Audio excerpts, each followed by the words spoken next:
Cúbreme, abrázame y escóndeme bajo tus alas, oh Señor. Cúbreme, abrázame y escóndeme bajo tus alas, oh Señor. No me dejes ir, deja que sienta de tu gracia y de tu amor.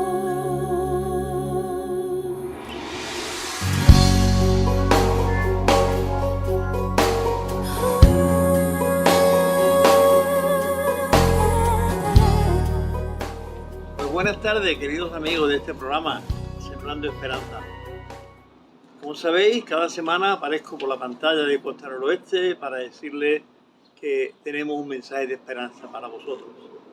Y también desearle que Dios les siga bendiciendo.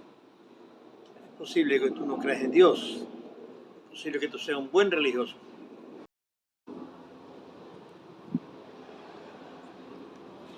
Pues buenas tardes, queridos amigos de este programa, Sembrando Esperanza. Como sabéis, cada semana aparezco por la pantalla de Costa Noroeste para decirles que tenemos un mensaje de esperanza para vosotros. Y también desearle que Dios les siga bendiciendo. Es posible que tú no creas en Dios, es posible que tú seas un buen religioso, que una experiencia personal con Dios es lo que te lleva a ser cristiano, ¿vale?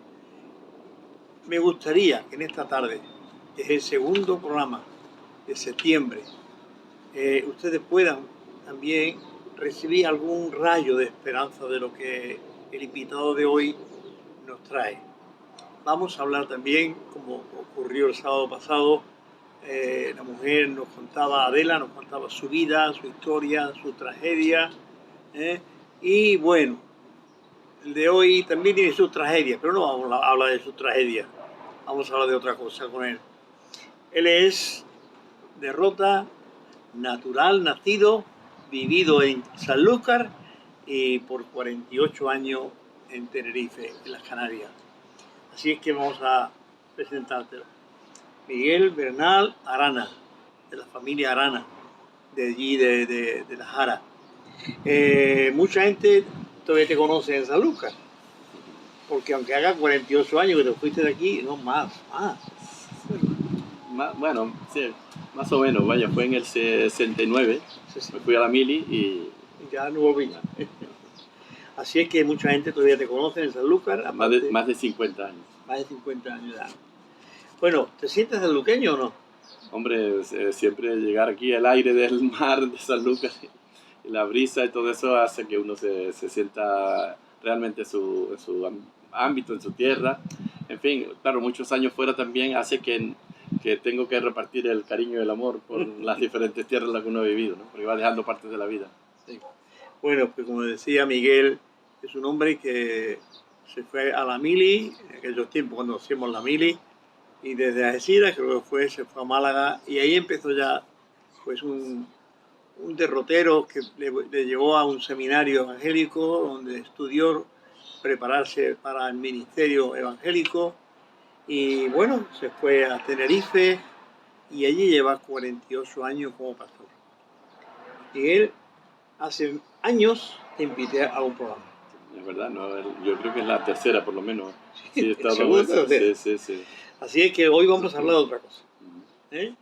Vamos a hablar un poco de tu vida, de tu ministerio, de la vida, cómo es la vida de un pastor y todo eso, ¿no?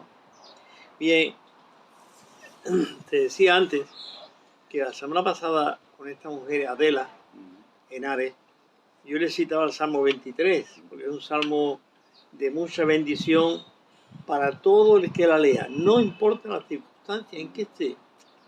El Salmo 23 siempre ha sido maravilloso. Dice que el Señor es mi pastor y nada me faltará. Podemos apagar la luz y quedarnos ahí. Si nada me va a faltar, hay que preocuparnos. Bien, primera pregunta, Miguel.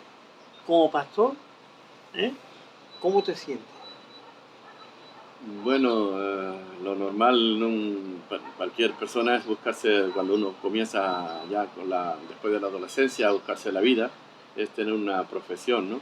Y bueno, yo desde que conocí el Evangelio, pues mi carga principal, a qué iba a dedicar mi vida, pues comenzó a ser el ser útil en las manos de Dios, ¿no? Esa fue mi principal preocupación, visión, carga, así que tenía posibilidades, diferentes actividades o diferentes profesiones, pero incluso hice magisterio, pero siempre vi que lo que yo realmente quería dedicar mi vida era a la proclamación y al servicio del Señor, pensando y creyendo, como sigo creyendo todavía, que es la profesión o la actividad más hermosa que puede haber en este mundo.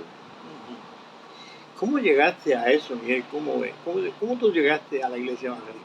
Bueno, hay un versículo en Eclesiastés que dice que Dios todo lo hizo hermoso en su tiempo y ha puesto eternidad en el corazón de los seres humanos. Y esas verdades que termina el versículo diciendo, sin que alcance el hombre a entender la obra que ha hecho Dios desde el principio. Es decir, Dios puso eternidad, y esa inquietud, de esa ansia de eternidad, no la llena ninguna profesión, ni el dinero, ni la familia, ni ninguna otra cosa la llena. Es decir, esa necesidad de algo más, esa necesidad de eternidad, fue lo que a mí me llevó a buscar y estar atento. ¿Qué es eso de la Biblia? ¿Qué es eso de cristiano? ¿Qué es eso de evangélico? Y bueno, el Señor puso en mi camino un hermano mío al cual le regalaron una Biblia de alguien que vivía aquí mismo en esta zona de Sanlúcar, Manolo Buzón, y ese Nuevo Testamento llegó a mi casa y fue lo primero que yo comencé a contactar, ¿no? Y para mí fue un milagro que ese libro llegara a mis manos, del cual yo solamente había oído alguna referencia, que tenía 27 libros, que era un libro que tenía 27 libros. Me imaginaba una colección, una estantería llena, y cuando vi aquel libro pequeñito, pues la verdad que, bueno, me sorprendió y empecé a leerlo, y eso fue llenando mi vida poco a poco, y bueno, a partir de ahí, bueno, el Señor fue abriendo otras puertas y otros caminos. ¿Cómo fue tu salida de la península para Canarias? ¿Qué pasó? Bueno, después yo comencé a asistir a la iglesia aquí en Sanlúcar con el pastor Sebastián Vidal y bueno, y otra gente, otros hermanos y amigos. Y bueno, el hablar con uno, hablar con otro, pues fui viendo que había esa práctica de prepararse, ¿verdad? Que había lugares donde uno se podía instruir un poco mejor acerca de la Biblia en sí, lo que es, lo que conlleva, etcétera, todo lo que comporta la fe cristiana, que no es solamente una idea, es mucho más. Y eso me animó a prepararme un poco más, y sabiendo que había en Málaga una institución que se dedicaba a esta labor de preparar, pues yo hice lo posible. Bueno, cuando terminé el servicio militar, que mis padres me esperaban aquí en Sanlúcar, pero yo me fui para Málaga. Y a partir de ahí estuve unos años ahí, estuve con los estudios, estuve colaborando con la iglesia en Málaga, y luego pues se recibió una carta en Málaga donde el pastor que estaba en un pueblo de la isla de Tenerife estaba enfermo y estaba buscando un sustituto, y así fue como yo entendí que el Señor me llamaba a ir para allá. Y fuiste y te quedaste. Y fui y me quedé. Este hermano falleció a los 3 o 4 días de yo estar allí. Esto fue en el año 76. Fui de visita para conocer a los hermanos, y yo fui de visita un poco para ver si decidía o no quedarme. Pero al ver que este hermano había fallecido, yo entendí que el Señor me dijo, mira, pues esto es lo que hay y aquí te tienes que quedar. Volví para casarme, porque éramos novios, mi esposa, con mi novia en ese momento, y nos casamos, y poco tiempo después ya nos fuimos para allá y allí hemos estado. Bien, ¿qué más podemos preguntarte, Miguel? Como te preguntaba antes, es difícil la vida de pastor, ¿verdad? Hombre, ciertamente cada profesión tiene sus características, ¿no? Lo que pasa es que la vida del pastor no es fácil que otras personas la entiendan. No es fácil porque en cualquier profesión es normal, la persona trabaja por un salario. O sea, todo el mundo trabaja por un salario, ¿no? Eso es lo normal. En este caso del ministerio, vaya, del discipulado, del ministerio del Señor, cuando uno lee los evangelios, lee a Jesús como llamó a la gente, nunca estaba presente ni era lo más importante el salario. Así que Claro, eso tiene sus dificultades, ¿verdad? Para que la gente lo entienda. Claro, al final, pues tenemos que comer, tenemos que vestir, tenemos que tener una casa y eso hace que sea difícil porque la cuestión del dinero es muy delicada, siempre se confunde. También es verdad que hay de todo en la viña del Señor. Hay hermanos desde los primeros apóstoles, ¿verdad? Jesús decía, yo no tengo ni dónde recostar mi cabeza. El apóstol Pablo decía, mira, yo a veces he recibido ofrenda, pero otras veces estas manos me han servido. Y esa ha sido siempre mi línea, dedicarme a la obra y trabajar para las necesidades materiales. Y también he recibido bendiciones y ayuda de los hermanos en lo posible, ¿no? Pero no es fácil que la gente entienda que hay necesidades materiales y hay veces que los pastores tampoco entienden que también se puede trabajar y no pasa nada porque Jesús, que supiéramos, por lo menos era el hijo del carpintero, o sea, lo más probable es que también hubiese trabajado con el padre. Y Pablo pues hacía tienda y él no se avergonzaba de decirlo y lo hacía. Así que es verdad que es una profesión diferente, que no es fácil entender, pero bueno, luego hay otro trasfondo que es qué es lo que te mueve, ¿no? Ha estado en 4 iglesias. Sí, en estos 48 años he estado en 4 iglesias. Estuve 5 años en Icó de los Vinos, en el norte de Tenerife. Estuve 1 año en otra iglesia pequeñita que había en un barrio de La Laguna, que es el barrio de San Matías, o Taco San Matías. Y después estuve varios años también con la librería bíblica. Y finalmente los hermanos de otra iglesia ahí en la otra zona de La Laguna, en tanto que el pastor había dejado la obra allí, pues era una iglesia pequeña también, y allí he estado unos 30 años. Y ahora llevo unos 5 años en otra iglesia pequeña también, en otra zona de la ciudad de Santa Cruz de Tenerife, en la zona de las Indias. La iglesia, el nombre es Iglesia Evangélica Dios es Fiel. Dios es fiel. ¿Tú le ves futuro a la iglesia? Bueno, también en muchas reuniones de pastores hemos hablado del futuro de la obra del Señor, ¿no? Y bueno, a mí me gusta leer la Biblia y Jesús decía, cuando el Hijo del Hombre venga, ¿hallará fe en la tierra? ¿Qué quería decir Jesús o qué opinión tienen los seres humanos por ahí, o los pastores incluidos, los teólogos, los que estudian la labor de la iglesia, ¿no? Yo creo que la iglesia está llamada a crecer en medio de las más grandes dificultades, o sea, en medio de una terrible oposición. Así ha sido desde el principio. Hombre, ha sido así que Jesús murió crucificado, muchos de los apóstoles fueron igualmente sacrificados de una forma u otra, y la iglesia sufrió terribles persecuciones, y 2000 años después la iglesia sigue sufriendo persecuciones. La fe cristiana es como es peculiar, porque habla de las grandes necesidades del hombre, y llamamos la fe cristiana porque la fe es confianza. Y si el cristiano no ha entendido bien lo que es esta vida y lo que es la vida cristiana, etcétera, la fe se convierte en una especie de máscara, algo vacío y hueco. Y en ese sentido, pues cuando uno ve Europa o América cristiana, es decir, en teoría que ha sido pues continente cristiano, y en este momento 2024 uno puede decir que Europa ha renunciado a la fe cristiana, el futuro de la iglesia, si la iglesia estaba mayormente, en teoría por lo menos en Europa, América del Norte y estas dos partes del mundo, pues, prácticamente cuando uno sondea no se ve la tendencia, y algunos pastores han dicho, bueno, pues no, la iglesia va a fracasar, no sé qué. Yo creo que las puertas del Hades no prevalecerán contra ella. Ahora, las dificultades no van a faltar, en ningún momento de la historia han faltado las dificultades ni van a faltar. Así que yo sí creo en el triunfo final de la iglesia en medio de las dificultades. Jesús triunfó muriendo crucificado, es lo que hay. Muy bien. Nunca había escuchado la expresión esa, Cristo triunfó, aunque es la práctica de lo que se dice, ¿no? Consumado es. Consumado es. Cuando Aquí moría. Se acabó.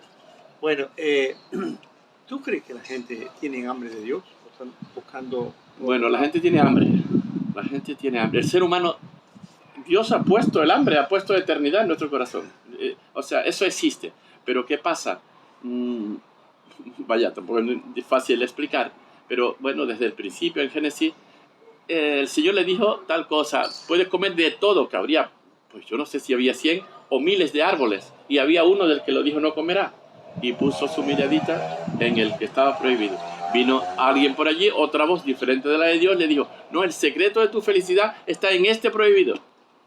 Y yo creo que la historia de la humanidad es esa historia de poner la mirada en aquello que realmente no contiene la felicidad, no llena esa hambre de eternidad que hay en nuestro corazón. Y el mundo va detrás de una especie de espejismo que cuando llega a conseguirlo resulta que no hay contenido. Así que el hombre tiene hambre, pero no busca saciarla con el agua de la vida, con el pan de la vida, sino con otras cosas que constantemente le hacen fracasar. La historia de la humanidad es una historia de fracaso, moral y espiritual.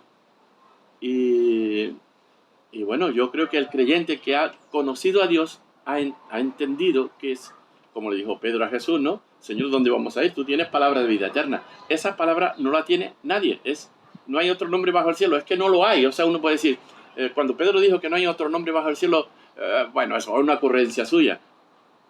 Busquen, investiguen, averigüen, lean y a ver, y escuchen, a ver quién tiene las palabras que tenía Jesús. Las palabras, los hechos, la vida, nadie. Es decir, el hombre tiene hambre de Dios, tiene hambre, tiene necesidad, pero lo busca en lugares equivocados. Cuando habla de la fe, hablamos hay varios tipos de fe, porque, por ejemplo, la gente, los católicos, hablando ya por su nombre y apellido, la fe en una imagen, una tiene la Macarena de Sevilla tan famosa, ¿no? Y otras más que por ahí, o un Cristo. Entonces la fe, ¿sí? ¿Qué pasa? Es que eso no es fe. Vamos a ver, la Biblia cuando habla de fe, habla de confianza, de creer, confiar. Pero claro, vamos a ver, cuando yo voy a confiar en esta silla en la que estoy sentado, la he mirado y he visto que tiene una estructura, más o menos, la he probado y digo, sí, me sostiene, ¿no? Es decir, es fe, pero también es pensar. Jesús decía, creéis en Dios, creed también en mí. No tengáis miedo. Claro, pero lo estaba diciendo él. Alguien que ha ganado la confianza mía, por lo menos, y de muchos otros, de los apóstoles, de los discípulos, ganaba la confianza con lo que decía y con lo que era. Jesús tenía una vida totalmente coherente con lo que decía. Entonces eso hace que muchas personas confiaron en él, creyeron en él, tuvieron fe en él. Eso ha pasado conmigo. Es decir, yo tengo fe en el Señor porque he visto su coherencia y he visto, como dice el apóstol Juan, el verbo era Dios. O sea, que Jesús me ha mostrado que él, siendo un hombre, era Dios. Así que eso me ha ganado mi confianza. Yo tengo fe, confianza en él, que lo que dice es cierto y se cumple. Ahora después hay otras definiciones, otras acepciones de la fe, que es el conjunto de creencias, ¿no?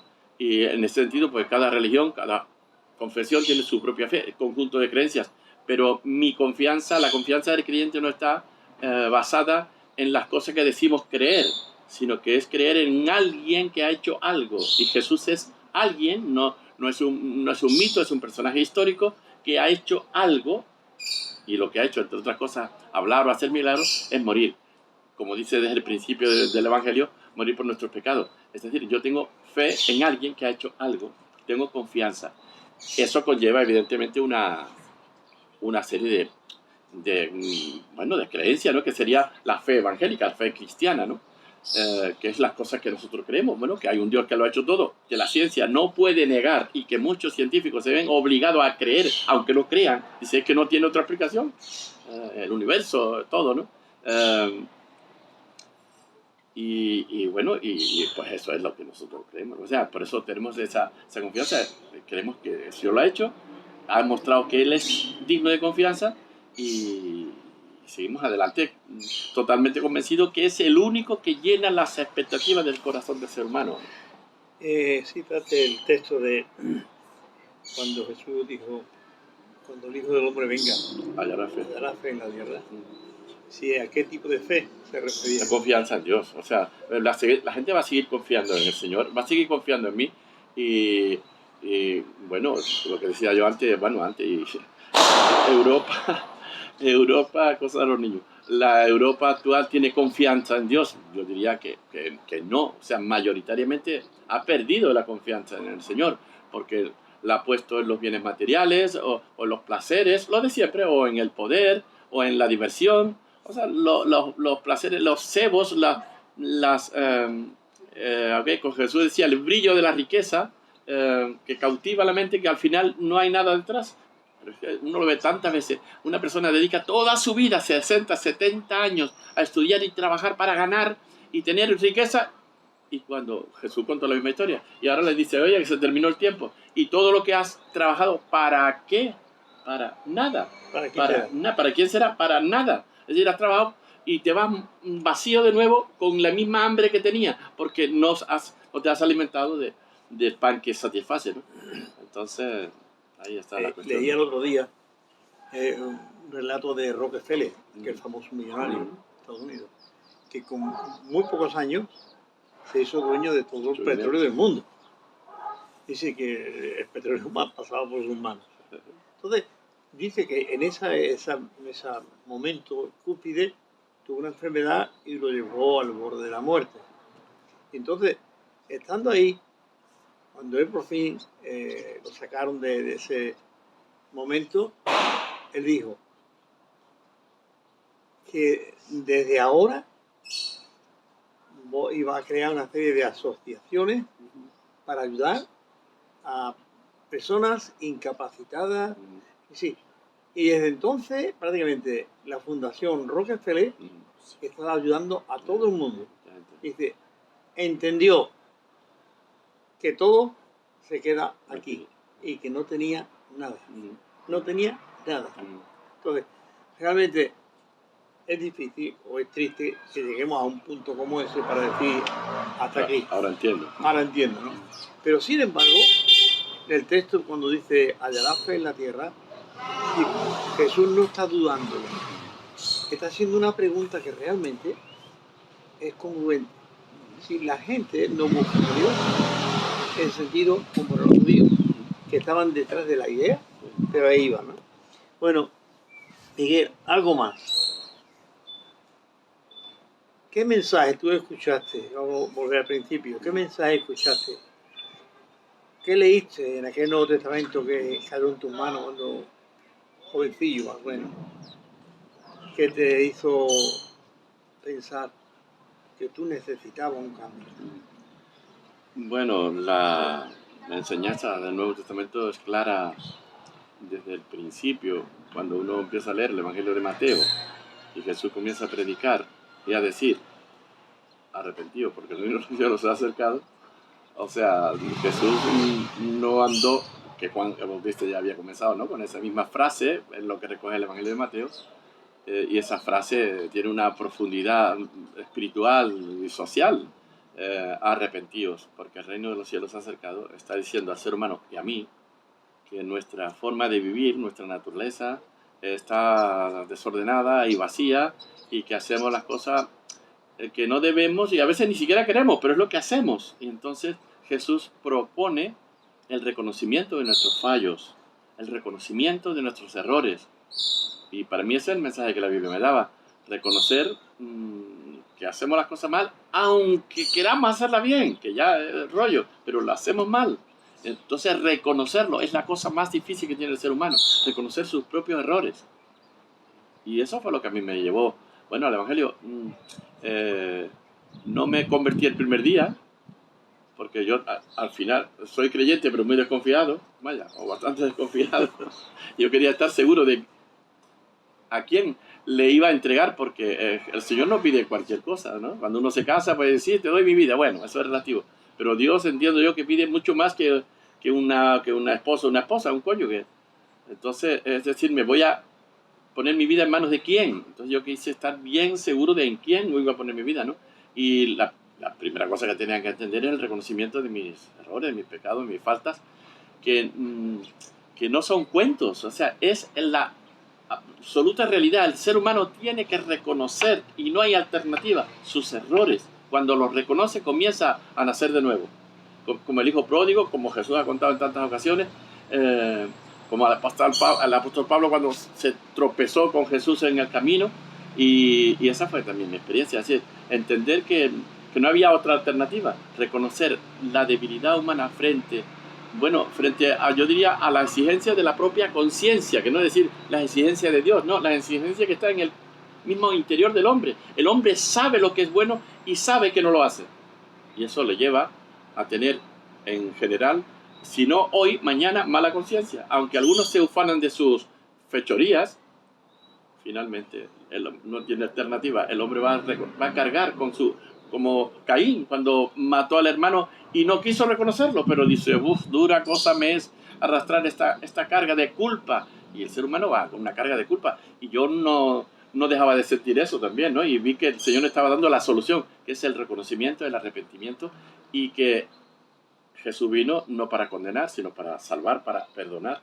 Así que, bueno, para mí el Evangelio es la maravilla de las maravillas, porque te hace ver tu estado, tu enfermedad, y te da la solución, que es el perdón. ¿Habrá algo más hermoso? Y cuando llegamos a este punto, Miguel, ahí hay un público de 1.000, 2.000 o millones. No sabemos. No sabemos, ¿no? Los que nos estarán viendo. Pero es bueno que esa experiencia que tú tuviste, también ellos puedan experimentarla. ¿Cómo se lo explicarías tú en 3 minutos? Bueno, la Biblia habla constantemente y yo es mi lo que ha predicado durante 48 años. Mi mensaje es buscar a Dios. El hombre tiene que buscar a Dios. No busque en ningún otro sitio. O sea, no existe otro lugar. No hay nada que pueda llenar las ansias de tu corazón, sino lo que Dios ofrece. Fíjense, es que cuando Jesús, una persona puede sentir confusa. Y bueno, la Biblia dice, pide sabiduría. Si está falto de sabiduría, pídele a Dios. Ay, es que no entiendo tal cosa. Jesús dice, yo soy la luz del mundo. Es que tengo una gran necesidad. Y Jesús dice, yo soy el pan de vida, el agua de vida, yo soy la verdad, yo soy el camino, yo soy la vida. Es decir, que busquen a Dios, hermanos, y no todas las religiones. No, mire, cualquier religión es lo que ha hecho el hombre para intentar acallar su propia conciencia. La fe cristiana, es decir, el mensaje de los evangelios de Jesucristo, el mensaje de Jesucristo, es lo que ha hecho Dios. Mientras que el hombre intenta hacer un altar de piedra, Dios ha enviado a su Hijo para morir por nosotros, es decir, para pagar nuestras culpas, delitos o pecados. ¿Entiendes? Entonces, ese es el mensaje. Y que no hay otro lugar. O sea, es mi experiencia, los años que llevo, y mientras el Señor me dé fuerza, voy a seguir diciendo lo mismo, el mismo mensaje. Y he comprobado, me gusta leer, leo a Confucio, leo a Buda, leo a Mahoma, leo a sabios griegos, y no hay respuesta mejor que la respuesta de Jesús. No las hay. El apóstol Pablo decía eso. No hay otro nombre dado a los hombres en quien podamos ser salvos. Y Jesús lo dijo. Y, o creerle o no creerle, pero él dijo, yo soy el camino, la verdad y la vida. Nadie viene al Padre, es decir, a la felicidad eterna, completa, no por un tiempo ni para deshacerse como predican otras religiones, sino para encontrar de verdad la paz con uno y con Dios y con los demás. Cristo es el camino, la verdad y la vida. Bien, querido amigo, has escuchado a Miguel, he dado la última noticia que él puede publicar hoy. Jesús es el camino, la verdad y la vida. Y te ha dicho también que tienes que reconocer tus errores.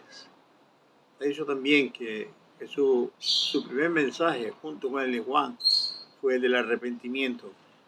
No podemos acercarnos a Dios si no estamos arrepentidos. No podemos acercarnos a Dios si no tenemos ese sentido de culpa y necesidad de limpieza. Dice que la sangre de Jesucristo, el Hijo de Dios, nos limpia de todo pecado. Yo te invito a que busques la Biblia o el Nuevo Testamento como Él cayó en sus manos y te ponga a leerlo. Sí, ponte a leerlo. El Evangelio de Mateo, Marcos, Lucas, Juan, el que tú quieras, pero léelo. Y seguro que va a tener un encuentro personal con Jesucristo. Porque el Espíritu Santo de Dios te va a iluminar a leerlo y a entenderlo. ¿Te parece? Pues Miguel, muchas gracias. Ha venido de Tenerife justamente para tener este ratito aquí. Con nosotros. Que Dios les bendiga también a todos. Te adoramos y gracias. Queremos darte gracias, mi Dios. Gracias por la oportunidad de la gente que están ahí viendo este programa. ¿Vale? Si quieres una Biblia, llámame. te la doy, ¿vale? Yo te la entrego o el Nuevo Testamento o un evangelio, como tú quieras. De acuerdo, que Dios te bendiga. Nos vemos la semana que viene. Sembrando